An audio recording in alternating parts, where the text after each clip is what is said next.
him, that would be But I think it'd be awesome. great I agree to get people, 100%.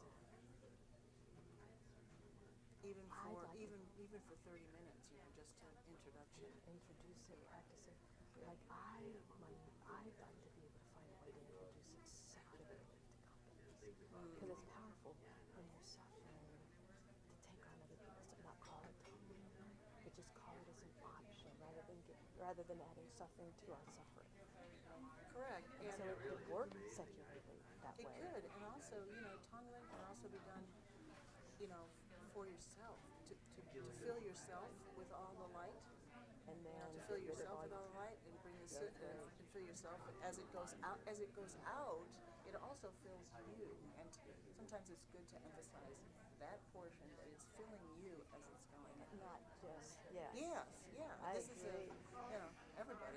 We should talk. I Yeah. think that there's a way to do this.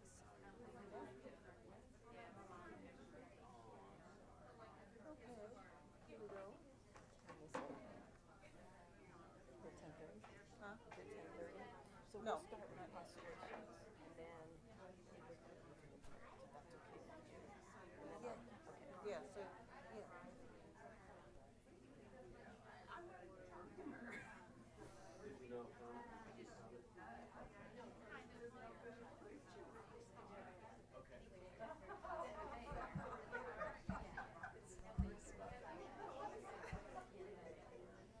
Time to light this candle. Almost. Oh, what time do we Two let the minutes to kids? go. What time do we dismiss the young ones? After we get finished with, let's see, The chants and stuff. yeah, after Tara. You want to do that? Yeah, Can you I'll do dismiss? that. Oh, thank I'm you. going to do all of that. I told Karen she had to tell a story and sing. Huh? I told Karen she had to tell a story and sing. No, you don't have to sing. I'll tell them. I'm going to dismiss the kids then after bringing Tara. For the Okay. kids, I said you got to tell them a little story, and then you got to. Oh, tell your whole The story. kids. Yeah. Oh, yeah. Should we ask the kids if they have any advice for the 16 guidelines? No, I don't think All right, so. yeah. I mean, sure, if you want to do that. Have a seat. Have a seat. Hey, Karen, do they need more seats? Who? Are the kids sitting here? I don't know. I think they are. They're ready. Ready to sit? How do we get more seats? Aha.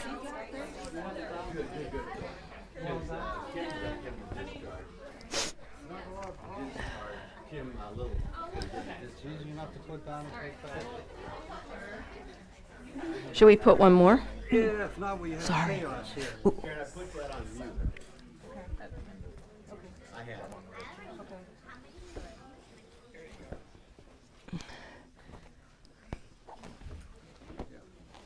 Perfect.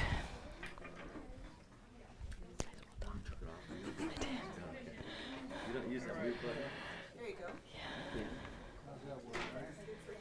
Go ahead, you can do our posture. Good morning. I hope everybody's well today. Thank you very much for being here. We'll start with prostrations. If you all want to join us for prostrations, don't have to. If you're new, never done them, just follow along.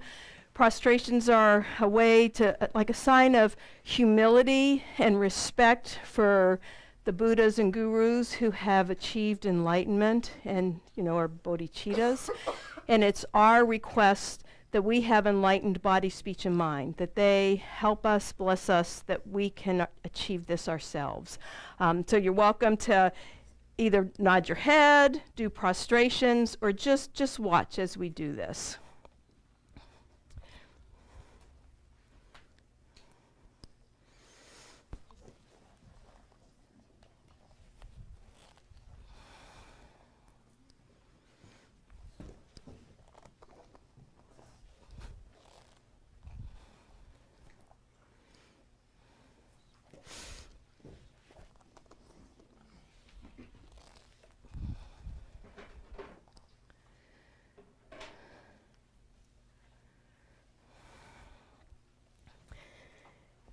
Let me just say, for those who are new, somebody asked once, or they asked more than once, are you worshiping the our Buddha's on the altar? And it's not worship, it's for our own minds. Just to make that clear.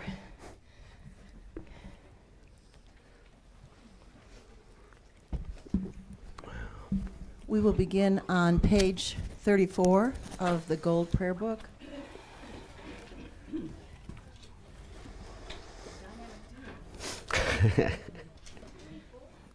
$34 in the Gold Prayer Book. Are you by yourself? We will chant Shakyamuni Buddha's mantra 3 times. Dayata o mune mune maha munaye soha. Dayata o mune mune maha munaye soha. Dayata o mune mune maha munaye soha. We will recite Medicine Buddha stanza and mantra 1 time. Bhagavan, with equal compassion for all, whose name, when merely heard, dispels the suffering of the lower realms, dispeller of disease and the 3 poisons, I prostrate to Medicine Buddha Lapis Light. We will recite the Medicine Buddha mantra 7 times. Dayata Om. Oh, sorry, my bad. we're chanting, we're not singing. Dayata Om Bekanse Bekanse Maha Bekanse Bekanse Raja Samugate Soha. Dayata Om Bekanse Bekanse Maha Bekanse Bekanse Raja Samugate Soha. Dayata Om Bekanse Bekanse Maha Bekanse Bekanse Raja Samugate Soha. Dayata Om Bekanse Bekanse Maha Bekanse Bekanse Raja Samugate Soha. Dayata Om Bekanse Bekanse Maha Bekanse Bekanse Raja Samugate Soha. Dayata Om Bekanse Bekanse Maha Bekanse Bekanse Raja Samugate Soha. Dayata Om Bekanse Bekanse Maha Bekanse Bekanse Raja Samugate Soha. We are going to recite the 4 immeasurables at the bottom of the page in English. May all sentient beings have happiness and the causes of happiness. May all sentient beings be free from suffering and the causes of suffering. May all sentient beings be inseparable from the happiness that is free from suffering. May all sentient beings abide in equanimity, free from attachment for friends and hatred for enemies. Please turn the page to page 37. At the bottom of the page is Chenrezi's mantra. We are going to sing that 8 times.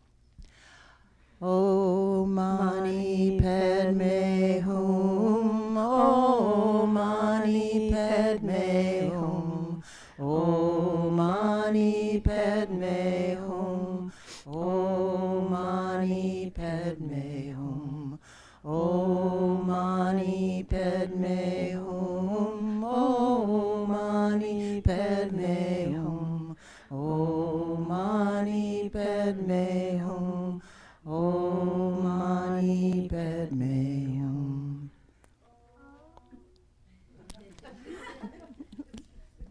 Have some more singers in the group, that's great. And now we will chant, and in our best voices, Green Tower's mantra 7 times. Om Tare Tu Re So Ha. Om Tare Tu Re So Ha. Om Tare Tu Re So Ha. Om Tare Tu Re So Ha. Om Tare Tu Re So Ha. Om Tare Tu Re So Ha. Om Tare Tu Re So Ha.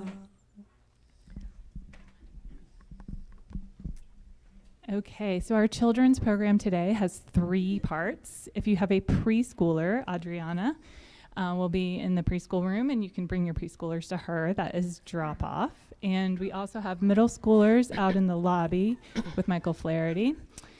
And then the third part is in the classroom building. So if you have elementary students or mixed ages or whatever, you come with your kids, and we'll all go out to the classroom building together. So we'll all go out and walk out together. And we're studying Shakyamuni Buddha right now. And you're also welcome to stay in the Kadampa with your kids. So that's the family program for today. Thank you. Thank you. We didn't put those out here for nothing. So I'll just do the announcement while the kids are. Not middle school, yeah. So you're good? You're good, okay. Wow, everybody's having fun this weekend. I just turned around. So let's see, what was I going to say? So for volunteering, we have about 3 painting dates coming up. One, I took off Memorial Day because I didn't realize that was Memorial Day, so we thought, thank you, that's not going to be well trafficked. So, Susie in here? Oh, hey. I hear her, but I don't see her. Is there a banner on the website that says painting? Okay, so we got to put that up. But you can find them on the schedule in June and July. So if you click on it, then it'll take you to Sign Up Genius, and then you can help out. So we need people to move furniture on a day, then they can just go, and the next day people come in and paint, and the next day move furniture back. So we need a lot of help with that. Yeah, put on the banner page, the home page. I'm forgetting what the last thing was, so I'll just say it later. Thank you for everything that you do. That's it, huh?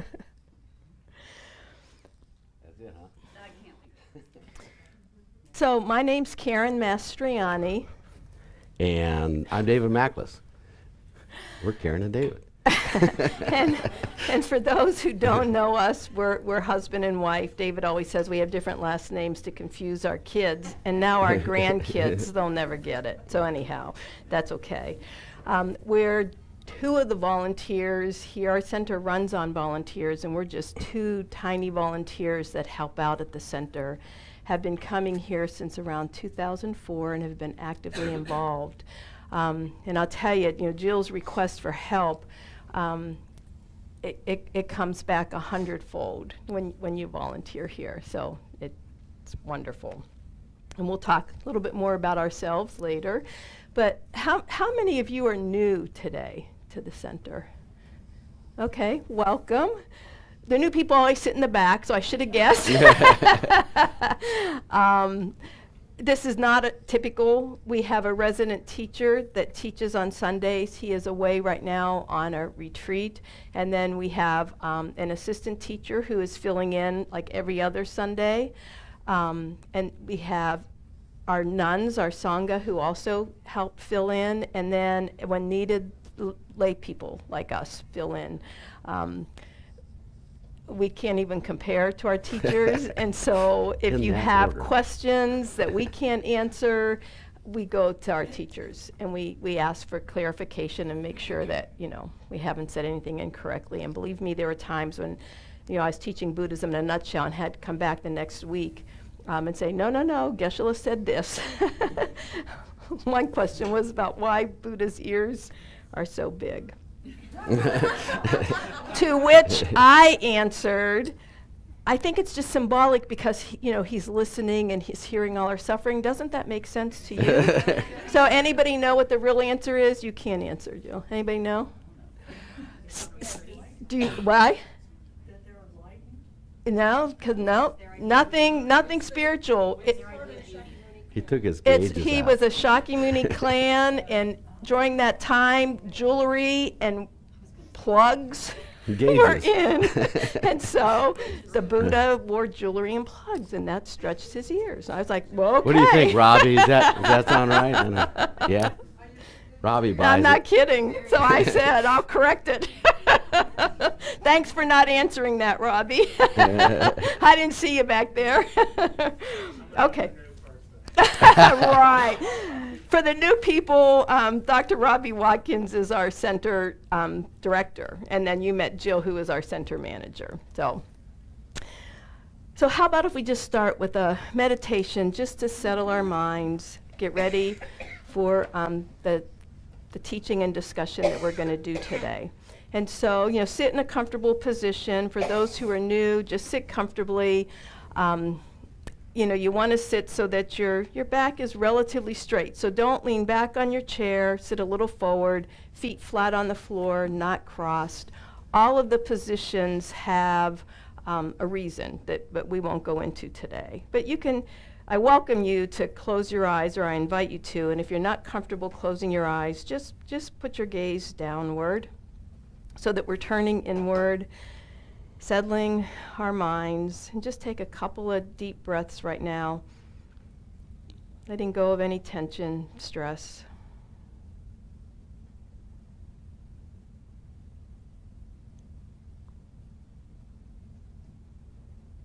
And letting our minds just settle. And then we'll just do a simple counting meditation to focus your breath completely, or focus your mind completely on your breath, letting go of any thoughts that pop up, and they will. Just let them float by. Try not to engage. When you engage in a thought, even if it's, I'm not doing this right, I can't do this, I can't sit still, I'm uncomfortable, I have to go to the grocery store, whatever thoughts pop up, if you follow that story, as soon as you do, notice it, just pull your mind gently back to the focus of our attention, which is our breath. And we're going to count each inhale and exhale as one. And Geshe-la says to start counting with the exhale. So just go at your own pace. We'll try to reach 21. Some of us will reach 21, and some of us won't even get close. And that's not the point. The point is just to notice when your mind wavers from the object of your attention and kindly, without judgment, pull it back.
So, who attended the session? It was the end of March. I think it was the last Sunday in March with Denise Flora, and she introduced or talked about the 16 guidelines in universal education. Okay, so several of you. And we thought we would pick up from there. The 16 guidelines are probably one of the most powerful tools we have for practical use every day. The more we practice these and learn them, it really helps our own sense of well-being, our own peace of mind. Truly a great tool that we have.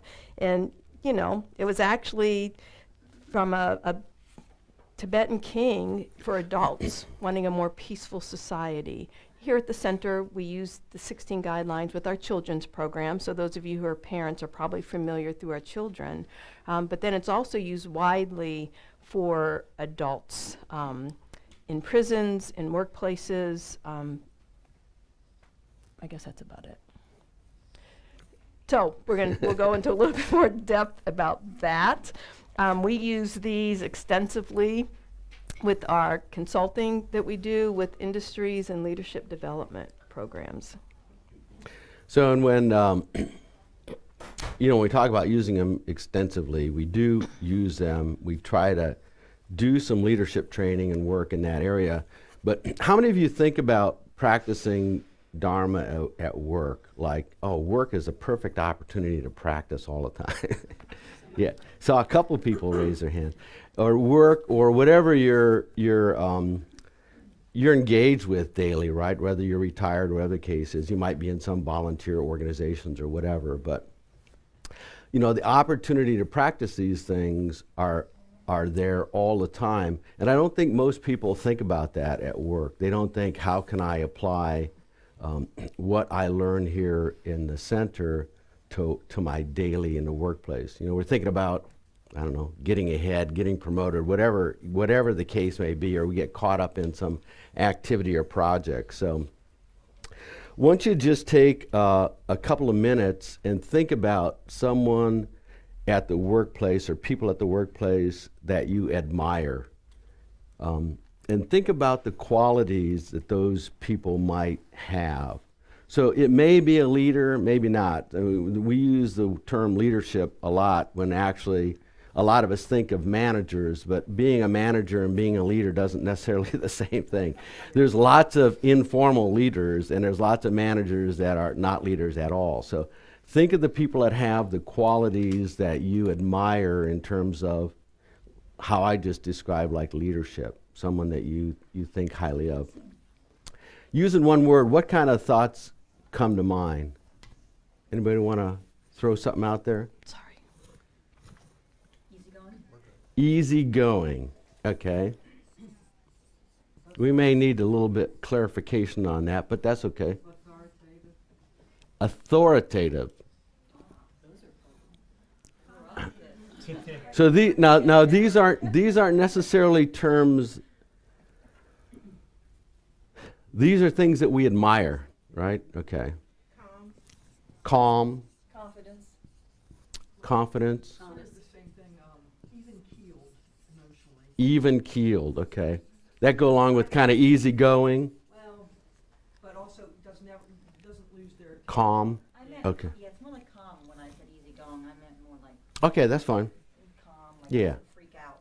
Honest. Yes. And how did you say it, Rose? Even keel. I mean, I guess it's the same. Okay. You had one back here? Good listener. How do you spell even keel? Yeah. K-E-A-L? Yeah. Yeah. That doesn't look right. So K-E-E. Mark Twain says every intelligent person should have at least 3 ways to spell a word. I'm So brilliant then. Okay. confident, honest, open, work ethic. Compassionate. Consistent. Yep. Okay, we have compassion up there. Passionate. Passionate. Okay, passion.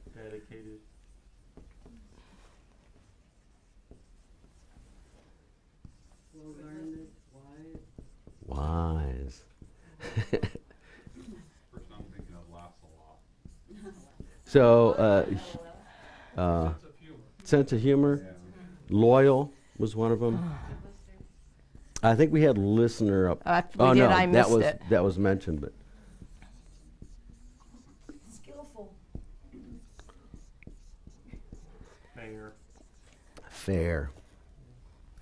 Yeah, I think that goes along with it. All right. Consistent. Is kind up there? No, It's kind not is not kind up is- there. Generous. Good troubleshooter. Okay. Troubleshooting? All right. All right. We got a pretty good. I'm sorry. Problem solver. Problem solve different than troubleshooting? Probably. Probably. Ah, sorry. Yeah. Any other burning ones that aren't up here? What was it? Holy? I couldn't see who said that. Like ethical? Like ethics being holy? No, just holy. Okay, All right. great. All right. So we got a pretty good collection. We kind of get a feel for where we perceive this. And some of these things too are difficult. You know, we use these terms in the West.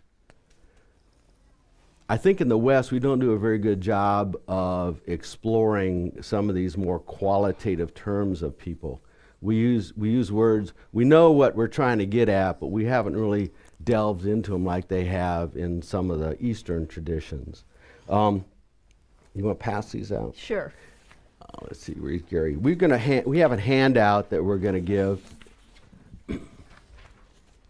Yeah. Thanks. Oh, I didn't keep one.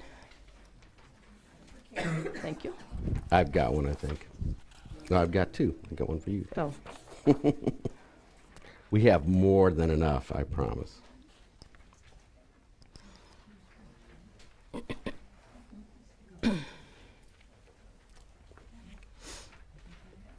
So, when we look at some of these words, and some of them can be joined together, right? Some of them, going back to the point that we have a hard time defining these or being very clear on the definition. Some of these things, if we spend a lot of time debating them, we could probably join them together like easygoing, calm, even keel. Some of those, we might be able to kind of group together as to one term to come up with it. So we have, and if we collect these together and we lay them out, there'd be kind of a pattern of different themes that would kind of go together too. So the 16 guidelines are all kind of built based on that. They've taken 16 terms that they've tried to summarize, and they've tried to put them into categories. And the categories reflect how we think, so it's kind of an internal process that takes place. How we act, which is then an extension of our thoughts. How we relate to others, which even extends further. And then how we find meaning in the world, which is the broadest perspective. If you look at the one side of this handout on building inner strength, there's a poem that we like from Goethe that kind of describes this process, right? Mind your thoughts, they become your words. Mind your words as they will become your actions. Mind your actions as they become habits. Mind your habits as they define your character. Mind your character as it becomes your destiny. So it goes through that progression of it all kind of comes back to our thoughts and how those kind of trigger everything, which is very much what we're taught here on a regular basis. So again, these things can kind of be grouped into how we think, then to how we act, how we relate to others, and then how we find meaning. There's been a lot of research in leadership practices and how to develop leadership development. Generally speaking, and there's some meta research, which is someone who's studied all of the research, and they've figured that most of the leadership training can kind of be categorized into 3 areas. A model that we use looks at personal, private, and public. So personal is what's going on inside the leader's head, the person who is acting as a leader or trying to develop those characteristics, the processes that are going on internally. Private becomes how that person acts when interacting, usually one-on-one, okay, or how they communicate with somebody. And then public is how a leader typically acts when they're with a large group of maybe followers, people that are listening, or whatever the case may be. So it follows that same pattern of thoughts, then interactions on a more smaller level, and then interactions on a larger level. So it's the same kind of process that we're following with the 16 guidelines, or that we look at with a lot of the Dharma teaching, right? It all starts with our thoughts and then kind of goes from there into our actions and then how we work outward. So when I think about these, I'm not in a leadership position, some of you in here may be, but whether you are or not, we're all leaderful, and these guidelines were actually developed for happiness, that it was felt that this is what's going to increase our well-being and our level of happiness and make us better people as we go out in the world, which is one of the whole points of using these. And some of these are up there, some are not as qualities we admire, but when you look at these, it really kind of makes sense. And we're going to break out in groups and talk about these more, but when you think about somebody who is humble, who has humility, practice patience, they have a relative sense of contentment. Doesn't mean we're not striving, but there's not a lot of greed. We delight or rejoice in other people when they're successful, and that's one I struggle with the most. and for some of you that may come easy. So it's delighting in good things that happen, but it's also delighting when somebody else gets the promotion that you were trying to get at work, when somebody else gets the A if you're in school and you get a B or C, and delighting for them. Delight is that joyful effort, really good one to practice. And then how we act with kindness, honesty, generosity, and right speech, using our words skillfully. And then how we relate to others with respect, forgiveness, gratitude, and loyalty. And loyalty was one of the ones that was mentioned. And then these lead to how we find meaning, our aspirations in the world, our principles or our values, our service to others, and courage that we develop. And so, when you look at these, Lama Zopa Rinpoche started, I don't know when, Robbie, you may know, in the late 1990s, early 2000s, meeting, developing, how are we going to take these words from ancient Tibet, and what words are we going to use to define this whole process? And these words have changed, so they're not in stone. It's just the general way we want to practice and act, right? And the guidelines are defined as universal human values. So these are our inner values or qualities that we appreciate in others, but that we also really, those are the qualities we want to develop in ourselves. And it is a process. And Geshe-la was involved in these initial discussions and plannings, and he brought these back to our center in 2006-ish, 2005. Because he felt they were so important, and we began using them in our children's program. And the first Sunday I heard them, I busted out crying. I mean, to me, they were so powerful that I knew these were the skills that we all needed to have. I mean, I left the Kadampa and called David and said, "Oh my gosh, you got to look these up." And we've been passionate ever since, which was one of the qualities that we admire in people, and it's there. And all of these have an opposite or a shadow side, right? So like like with things that we admire, somebody mentioned somebody who's authoritative as something you admire in other people. But what would be the opposite of an authoritative person or a shadow side? Can you think of what the opposite of that might be that could be a negative? Laissez-faire. They could be laissez-faire if they weren't authoritative. Anything else? Are you asking for a bad side of being authoritative or the opposite? Yeah, Yeah. authoritative might be a difficult That's a one difficult because one. some people see that as being negative. Which are you looking for, though? Are you The shadow side The shadow side of authority. is the opposite. Yes, opposite side. Opposite. Okay, not like the bizarro evil side, like bossy instead of authoritative. That's yeah, it. that's it. That's That's the shadow. it. Yeah. You got it. So she said bossy. Now I know. Yeah. So that would be how somebody would perceive authoritative. So that's probably a better bossy. Yeah. The person could be bossy, inflexible. Yes. A bully, controlling. Oh, geez. I think we're defining me. I'm controlling. I'm not a bully. I'm not a bully. But then the opposite. So then the somebody who's laissez-faire, they might see that as good. They're flexible. They're being really good, and it might drive people crazy. They're indecisive. So all of these have that kind of shadow side to them. Some of them too.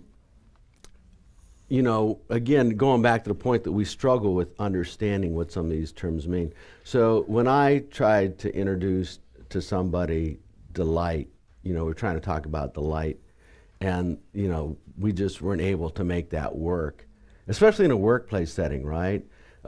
So we looked at, all right, so we look at it from a shadow side. The shadow side is envy and jealousy, all right? So we can say that's what we don't, it's the opposite end of the spectrum of that. So it's removing the envy and jealousy is kind of the goal that would uncover that thing that we describe as delight, okay? So sometimes those, especially again in the West, that shadow side is a lot better way to understand.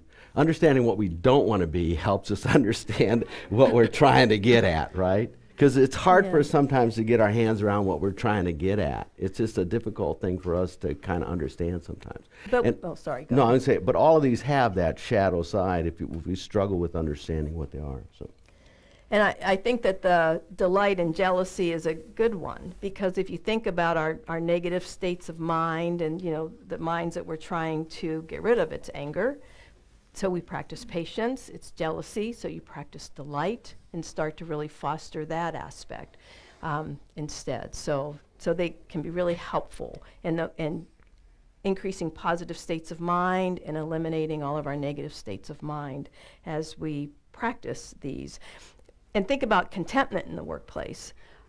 We did a training here at the center years ago for members, and there were some in there who were in leadership positions at companies, and contentment was like, we don't want people to be content. You got to strive, and that's how we see it. If everybody's content, oh my gosh, who's going to really work harder? And that's not the intention. So when you look at the opposite of contentment, that helps, with people. Greed is the opposite of contentment. And you don't want people to be okay, greedy. I get that. Yeah, exactly. Greedy, no good. I'm not sure about contentment, but greedy, no good. Right? One of the companies that we do a lot of work for has free Coke and Pepsi products for employees.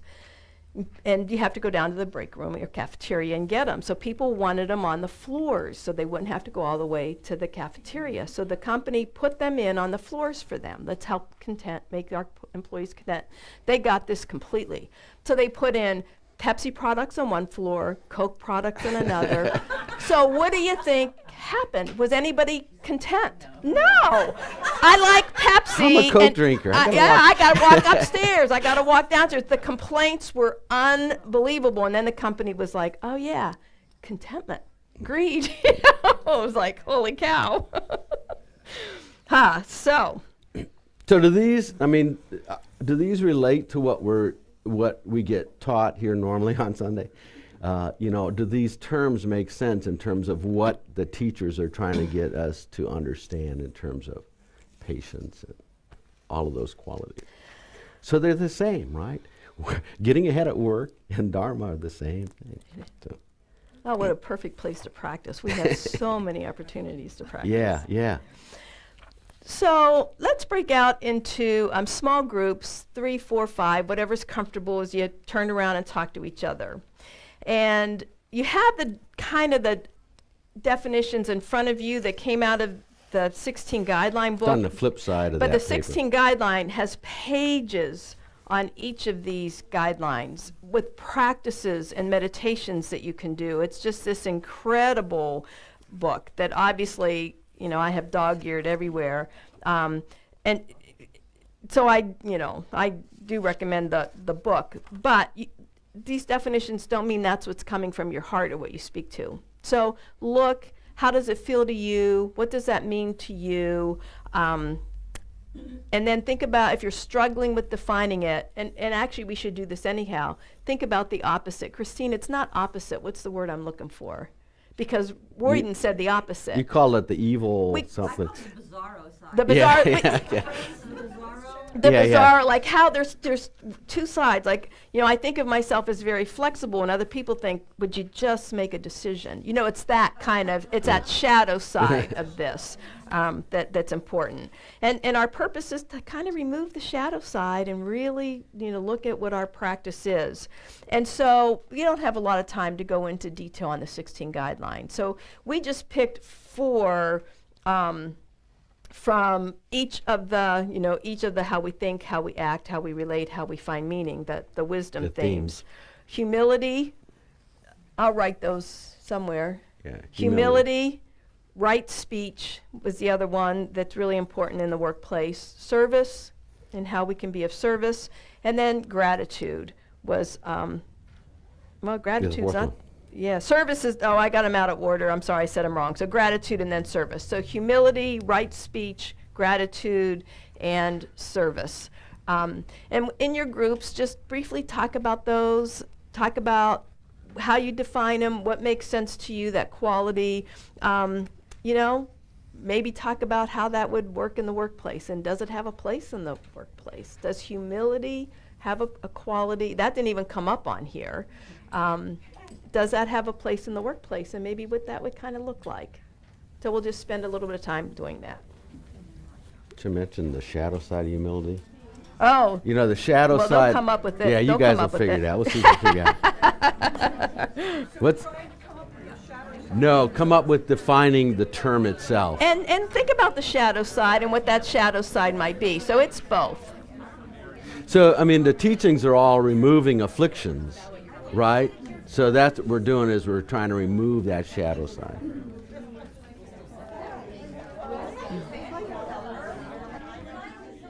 I'm gonna get the new people to go into a group.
Gotta turn this on.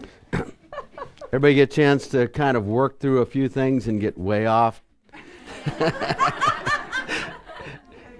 Our minds do that, right? You start going down a path. So how did that go, and just what are a couple of, if anybody wants to share, highlights? I heard great conversations from examples that just occurred recently in workplaces from coworkers or managers and bosses. I've heard, women, gender issues with how these are practiced and perceived. All kinds of great discussions on actually what does humility look like? What should that look like in the workplace? And so, anybody Any thoughts? share any highlights?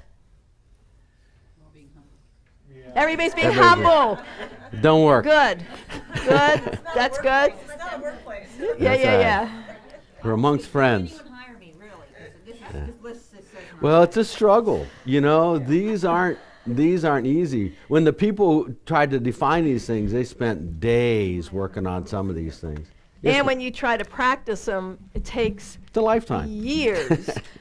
We have cards that we use. I have the 16 guideline cards in my briefcase, on my desk, in my purse. I try to pick one out every day, practice different ones. I always go back to patience because it's always the struggle, right?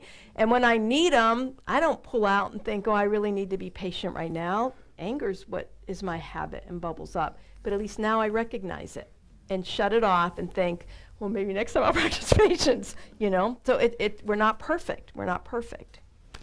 I will say that reading through this, I noted that a boss I had at a previous job who was really unpleasant did not embody these attributes. And I'm very fortunate now to have two bosses, a chief scientific officer and a CEO, who really do embody these things. And I'm thinking how incredibly fortunate I am at this time. Yeah. But I'm not sure this is something.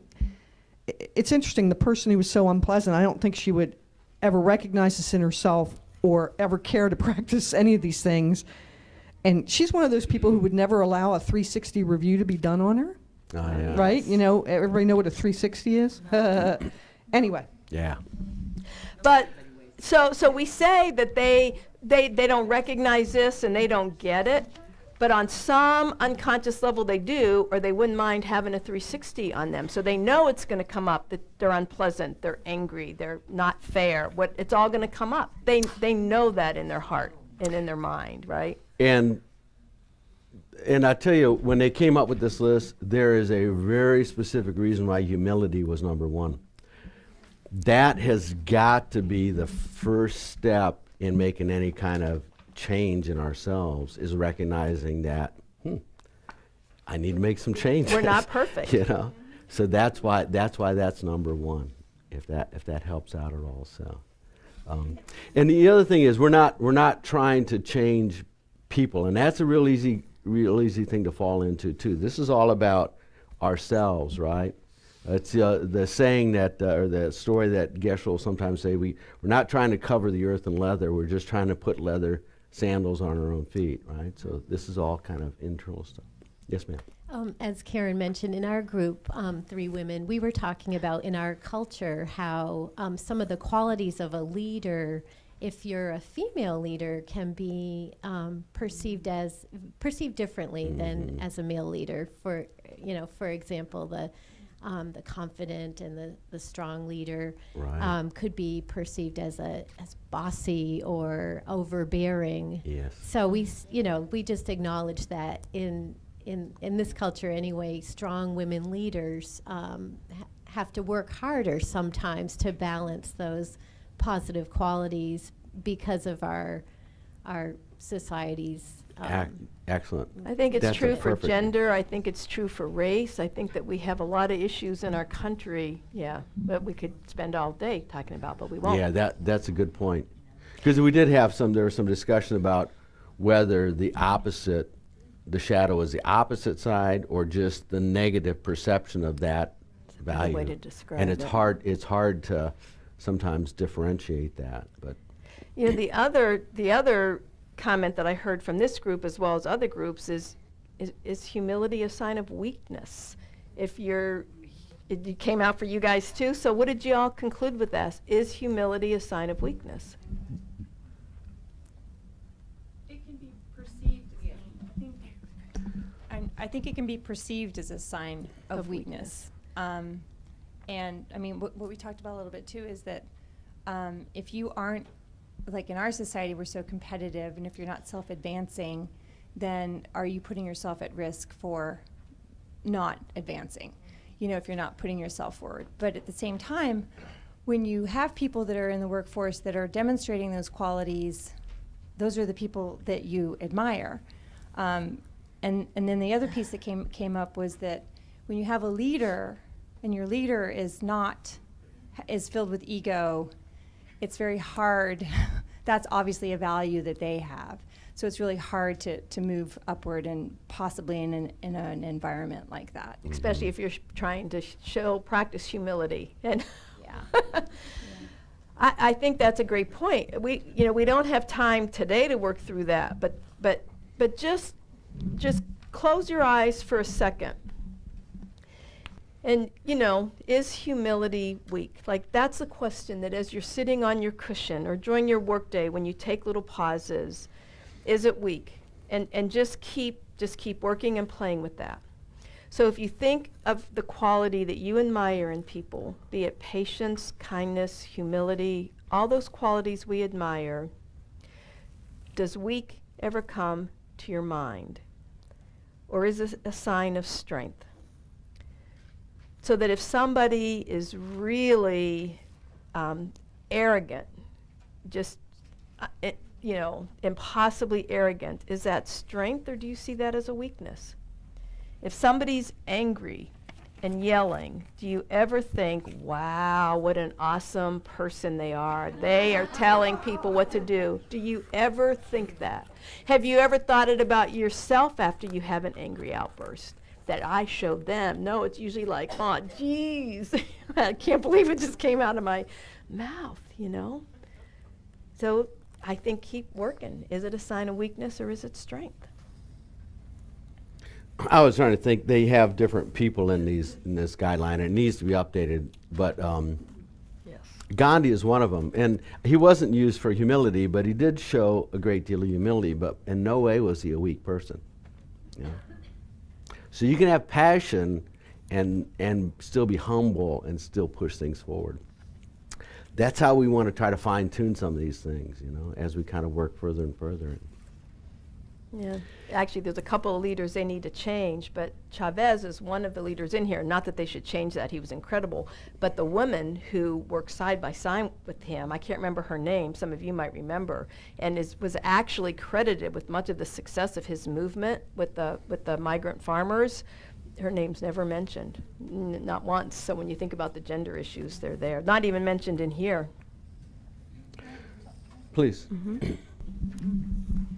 I think part of this is the definition of humility that we haven't really addressed.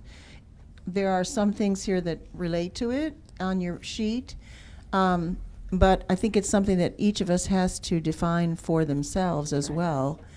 What does it really mean? Because you can't really express it unless you're very solid in your foundation of what it really means. Yeah. And I think the more that not that I have any great words on what it means, but I have to work with that within myself. And something David was saying in our group is that it doesn't exclude, open-mindedness, and also it doesn't exclude having the courage to express humility within a group. In other words, are there other viewpoints that we could look at this morning? So-and-so has brought another viewpoint that's been kind of dissed. Could we take a look at that? Maybe we could take a look at that. So it's opening to the group as well when we have a definition of what it is for ourselves. Right. Very good. Very good. Thank you. That's it.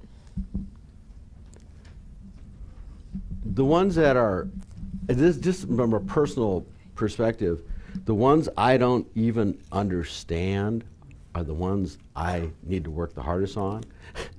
Then there's other ones that I get, and then those are the ones you can really kind of fine tune, and you find there's every opportunity gives you a chance to practice that a little bit and explore it. So you're going to say?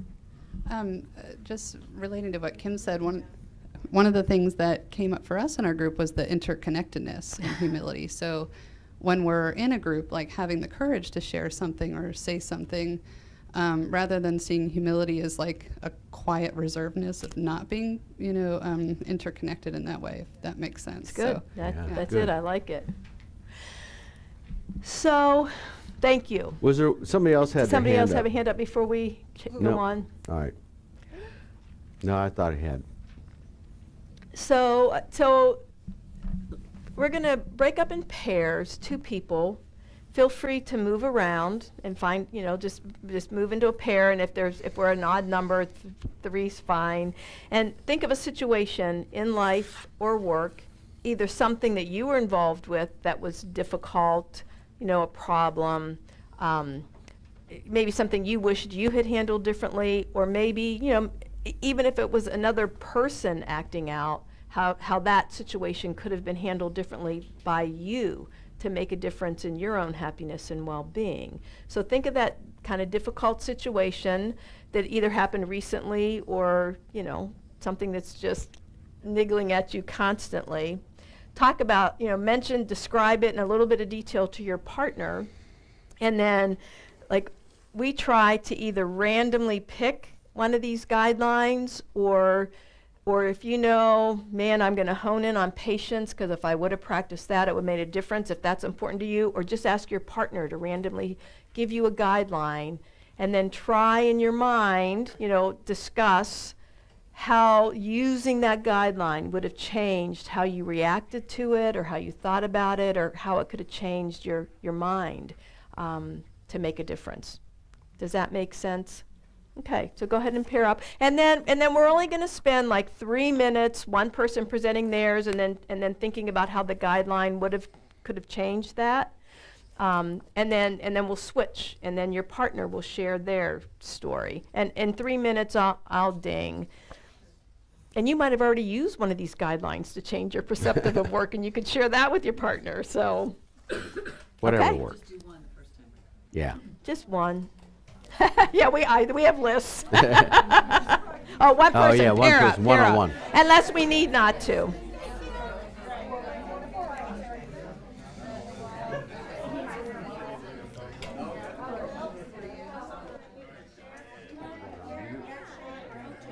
No, thank you.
switch, try just listening to the other person's story without interjecting as you're getting ready to switch.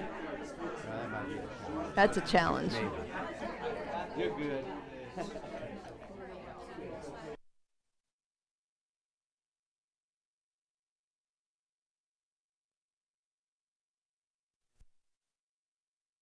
Just once. If you haven't switched partners yet, or changed stories, go ahead and do that. Give your partner.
All right.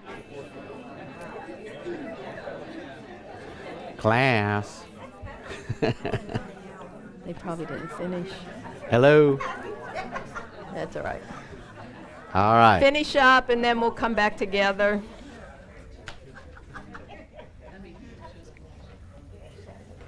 Were you able to kind of work through that? Did that exercise provide some benefit in thinking about how you might have changed something that occurred? Would it make a difference? Anybody find it would not? I mean, to gauge that conversation, or anybody have anything they want to share? Okay. Oh, Christine? Wait, 1 second.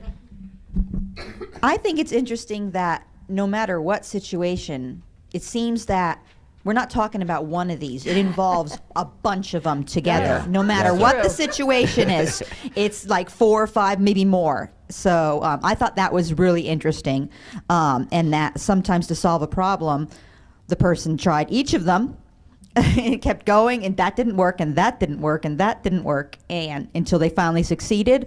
Or in some cases, they tried these things and it didn't work, and that was the end of the job. But Yeah, well. Right. you know, but it seems like we go through these almost like a ticking off the list. Try this, that's not working. You know, so Well, they're so not- go ahead, it's sorry. baby steps, right? And there's lots of ways into the maze, you know. So this is what we're actually doing is building up mental capacity, neuroplasticity. You know, looking at a situation and thinking, how can we do this using one of these guidelines? You know.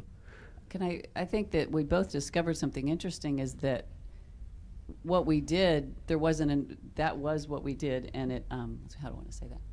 Didn't work. There wasn't another, like we did what we would do it again, maybe. Like, Exactly. what Sure. we did was what we would stick to. So not only is it helpful to say, I mean, 99% of the time it's like, I wish I'd done that different. But sometimes it's good to go, that was the best thing to do. I'm glad that I have these tools. Yeah. No, That's right. No. You're glad you Yeah. had the tools. I don't mean that. I mean, if I didn't have these tools, I would constantly be saying, "Oh, I wish I'd done that differently." But every once in a while, you have a little scenario where you go, "That was all there was to do," and I did it according to these guidelines, not my own.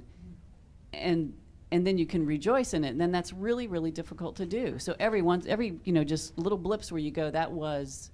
Right. I would do that again, and then you create the habit stronger because you chose the right line. Now, yeah, I want you to realize the power of what she just shared.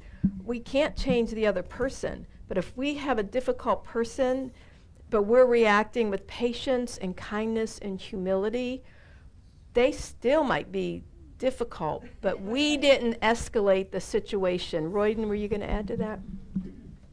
I was, to Christine's point, Chrissy and I, your question was it helpful? And I think it was helpful for us because we mindfully analyzed it and found those connections and took a minute to really kind of pick it apart and after action, so to say, for an incident that you could have done better. So I think for me, the exercise was helpful because you're thinking about it in a safe way.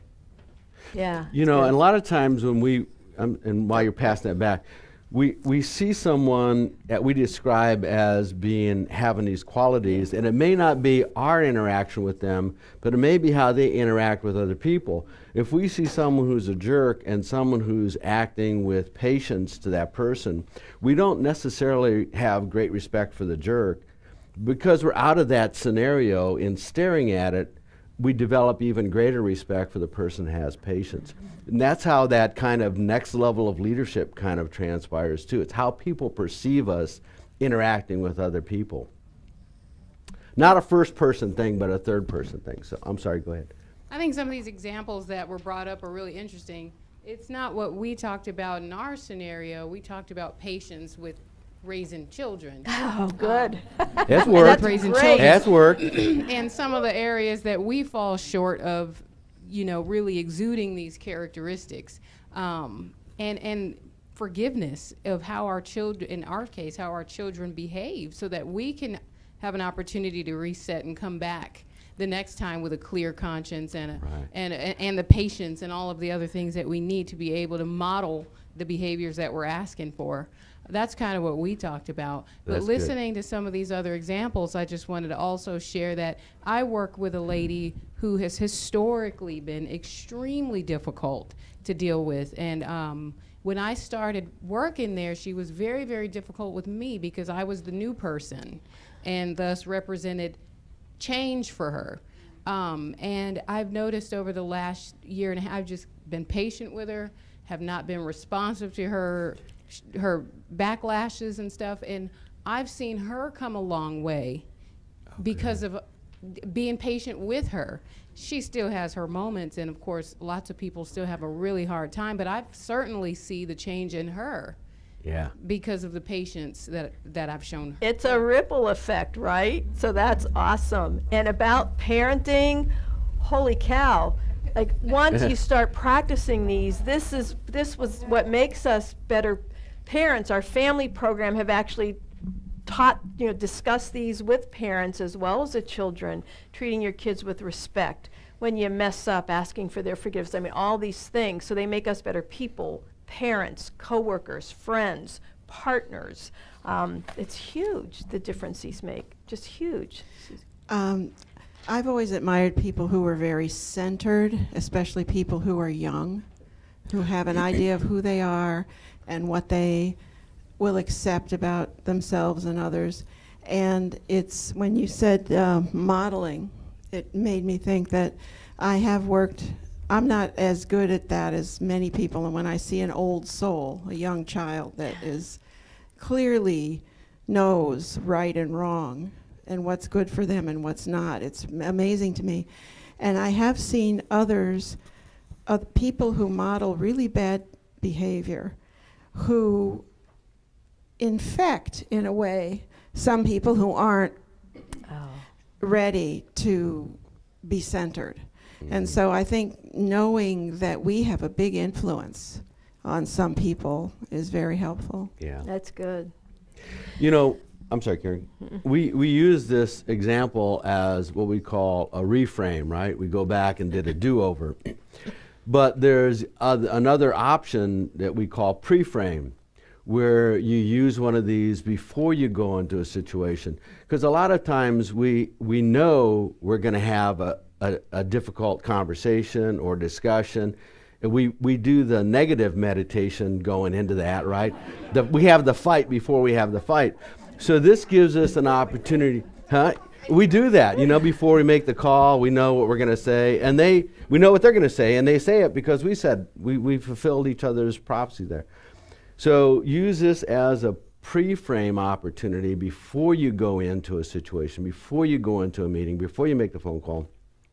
And that really sets you up for an opportunity to practice and see how it works. Then afterwards you say, well, did that go better? It may not go perfect, but just kind of look at it again after the fact. So, were you going to say something? No, that's what I was going to say about pre-framing.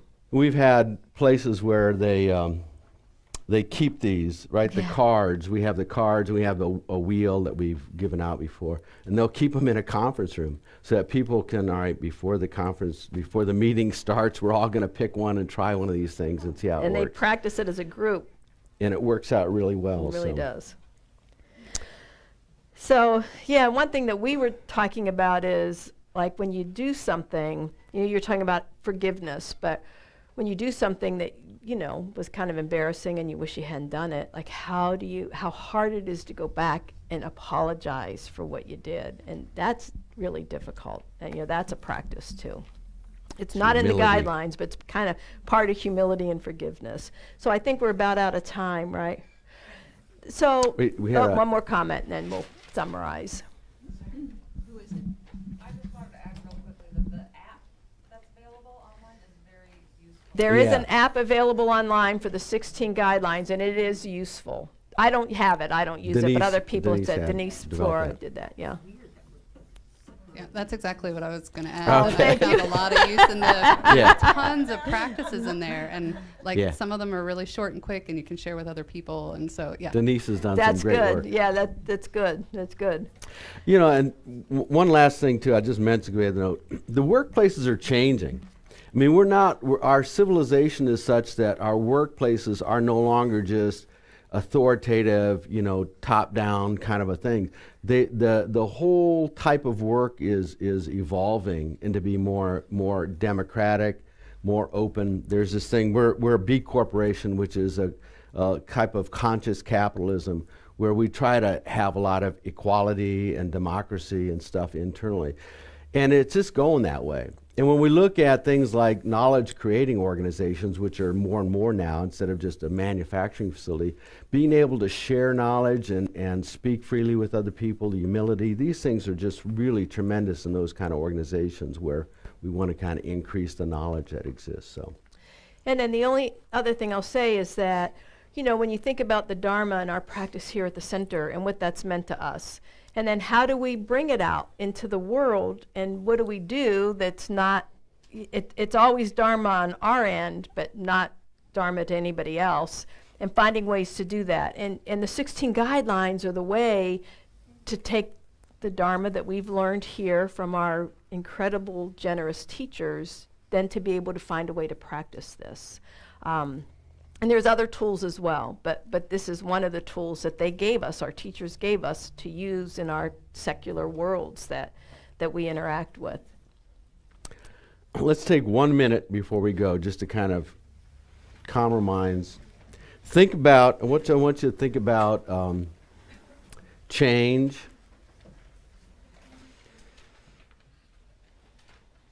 We often think about change in terms of impermanence and death and things falling apart, but the other end of that is the dependent arising, and the fact that we can, as individuals, change.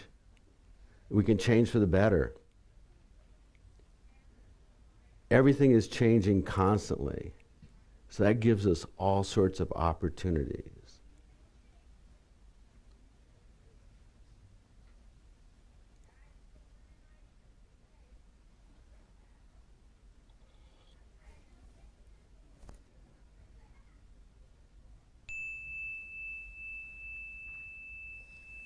Thank you. Thank you all. We have closing.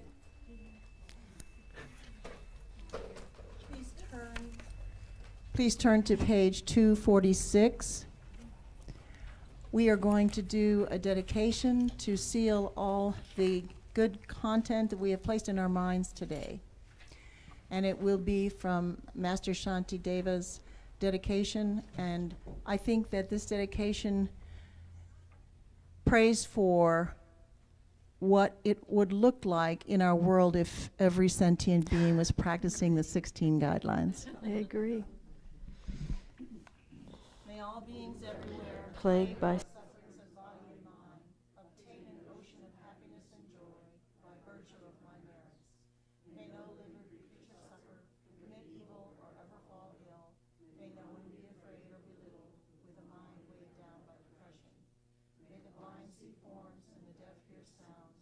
May those whose bodies are worn with toil be restored on finding repose. May the naked find clothing, the hungry find food. May the thirsty find water and delicious drinks. May the poor find wealth, those weak with sorrow find joy. May the forlorn find hope, constant happiness and prosperity. May there be timely rains and bountiful harvests. May all medicines be effective and wholesome prayers bear fruit. May all who are sick and ill quickly be freed from their ailments. Whatever diseases there are in the world, may they never occur again. May the frightened cease to be afraid, and those bound be freed. May the powerless find power, and may people think of benefiting each other. For as long as space remains, for as long as sentient beings remain, until then may I too remain to dispel the miseries of the world. We have one announcement before we go.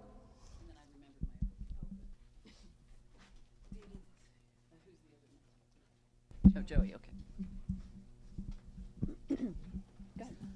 Hello, I'm Joey, the garden manager and everything. Next Saturday, we are going to have Grounds Day. So if you're interested in getting your hands dirty, planting plants, doing some deadheading, whatever it is, come over, we got something for you. Honestly, this is a big garden and we need a lot of help, all right? Oh, the time, thank you. Saturday at 10 o'clock to 12. Thank you for the gardens, Joey.